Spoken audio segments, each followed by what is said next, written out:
US is pushing for $50 billion of frozen Russian assets that were done when Russia invaded Ukraine and they froze a bunch of assets around the world, and to give that money to Ukraine. But the 7 nations of the G7, who, if people don't know, is the US, the UK, Canada, France, Germany, Italy, Japan, haven't yet agreed to this. But the Biden administration is leading this campaign to persuade these leaders to sign off on giving the money to Ukraine to help their prospects on the battlefield, to help rebuild things. And it really seems like Ukrainians desperately need this help. So this is a key point for the National Security Advisor. He's been out, Jake Sullivan, saying this is a priority for the United States and it should be a priority for the G7.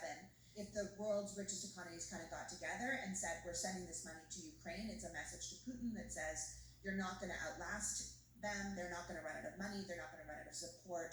This is a losing battle for you. And I know that Zelensky himself will be at the G7 to put a face to that ask for help. Is that correct? Absolutely. And what is critical and also chilling for us to understand about this movement is what the Democratic allies are pushing to do is to front load Ukraine with as much aid as possible now in case Trump should win. That's the ticking clock.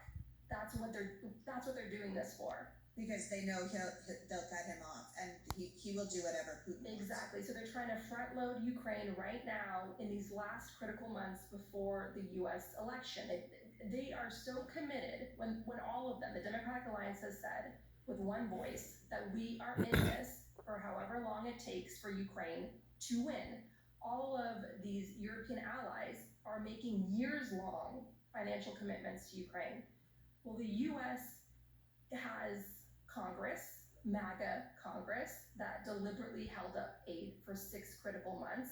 And so the workaround to get more critical aid now without having to deal with Mike Johnson's house, MAGA Mike Johnson, is for Biden and the rest of the G7 to finally make a deal on unfreezing these Russian oligarch assets, or some portion of it, like working out the financial instrument of it is a little bit more complicated, but the point is using these frozen Russian assets to front load Ukraine with as much aid as possible so that it can have a fighting chance should Trump win. Good Lord.